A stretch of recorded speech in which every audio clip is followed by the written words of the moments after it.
어느 두 점도 일직선 위에 있지 않은 n개의 점이 있을 때 벌써 여기서부터 이제 여러분들은 아이고 이건 뭐야, 못 푸는 문제인가 보다 막 이렇게 생각해요.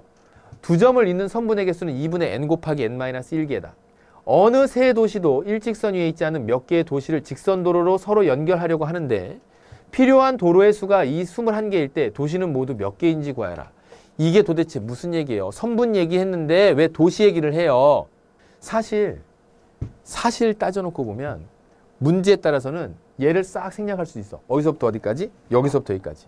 이거부터 이것까지를 싹 생략시켜 놓고 어느 세 도시도 일직선 위에 있지 않은 몇 개의 도시를 직선도로로 서로 연결하려고 한다. 필요한 도로의 수가 21개일 때 도시는 모두 몇 개인지 구해라. 이렇게만 물어볼 수도 있다고. 근데 이걸 왜 준 거야? 그렇게만 물어보면 여러분들에게 무엇을 요구하는 거냐면 지식적인 부분을 외워두고 있어야 된다라고 하는 암기형 형태의 문항이 제시가 됩니다. 그러니까 즉 이렇게 되는 그 공식이 이렇게 나온다라고 하는 것을 한 번쯤 봤었어야 이 문제를 풀 수 있다 그 얘기예요. 근데 요즘 추세가 그래요, 안 그래요? 안 그렇다니까? 필요한 내용인데 여러분들이 구체적으로 배우지 않은 내용이 있다면 그거는 이렇게 이런 공식이 된다라고 하는 걸 제시해 줘야 돼. 문제풀이가 어떤 방향으로 접근해야 된다고? 내가 배웠었던 내용을 기준으로 새로운 문제 상황에 배운 내용이 적용되는 것으로 공부를 하고 있어요. 그러면서 창의적인 생각이 발생을 하는 거고 이걸 그냥 외워서 풀지 않는다는 얘기야. 그럼 이 얘기부터 먼저 해야 되겠네. 선생님이 어느 두 점도 일직선 위에 있지 않은 n개의 점이 있을 때 자, 그런 n개의 점을 표시할 때 가장 좋은 방법은 원 위에다 점을 표시하는 거예요. 그럼 어떤 두 점을 잡는다고 하더라도 일직선 위에 있지 않죠. 맞아요? 이렇게. 그럼 그런 원 위에 있는 n개의 점이 있을 때 그 n개의 점에서 뭐래요? 두 점을 잇는 선분의 개수. 이것도 이제 1학년 때 배웠는데요, 선생님. 도형에 기초하면서 기억 안 날 수도 있지. 그럼 이 얘기가 이 점에서 이 점으로 선분을 이렇게 그었어요. 얘에서 얘로 선분을 이렇게 그었죠. 이렇게 그었습니다. 그었어요. 지금 몇 개의 점? 하나, 둘, 셋, 넷, 다섯, 여섯, 일곱, 8개의 점이 있는데 8개의 점이 있을 때 선분이 몇 개나 발생할까? 이런 것들이 다 도로가 된다라고 생각을 하는 거지.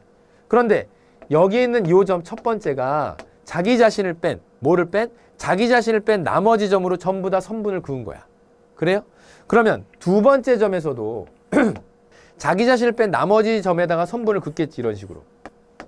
맞아요? 이렇게 긋는단 말이야. 그런데 1번에서 그어진 건 이미 한 번 그어졌죠. 즉 아래로 내려지면서 한 번 그어졌고 1번에서 2번은 이렇게 그어지면서 그어졌어.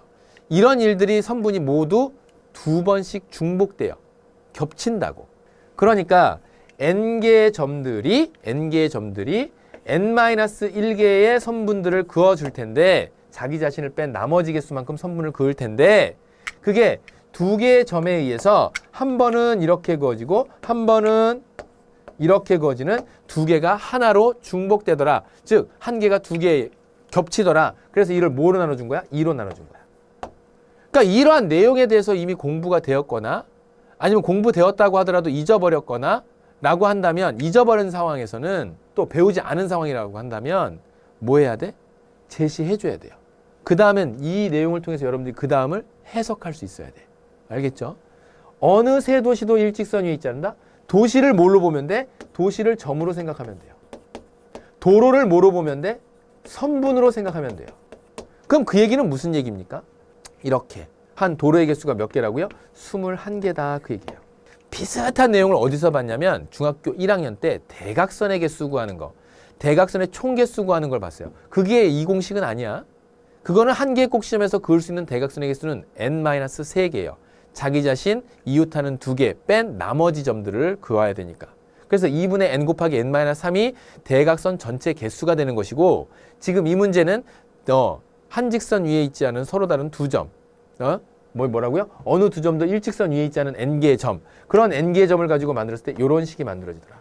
왜 대각선 얘기를 선생님이 했냐면 그 대각선을 보고 여러분들이 그때의 얘는 몇 각형이냐 아니면 몇 각형에서 대각선의 개수가 몇 개냐 몇 각형에서 대각선의 개수 몇 개냐 구하는 문제는 어렵잖아요.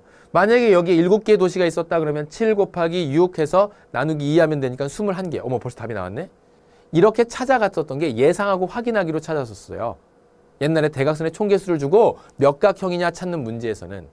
그러면 이때에도 얘를 선생님 지금 조금 전에 n을 7이라고 예상을 하고 문제를 풀었어.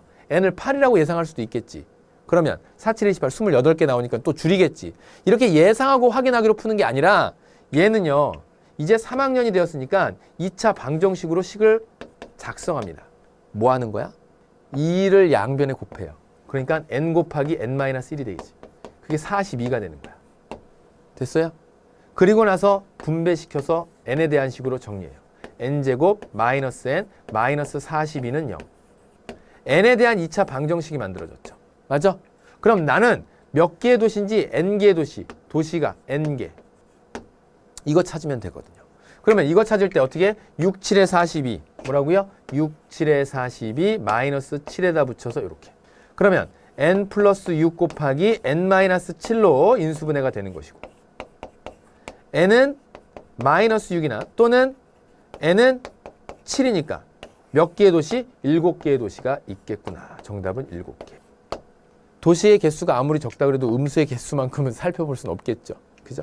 그래서 요 개수, 이제 예제 1번 같은 문제도 직접 여러분들이 식을 찾아서 문제에 도전하기보다는 만약에 여러분들이 배우지 않은 내용이라고 한다면 이렇게 제시를 하고 문제가 출제가 되니까 혹시라도 이런 제시 없이 이것을 풀어라 라고 했을 때 내가 미처 깨닫지 못하고 있거나 경험해보지 못한 어떤 식이 있었다. 근데 그게 갑자기 등장을 했다 라고 한다면 메모해 놓고 그것을 먼저 이해하도록 하십시오.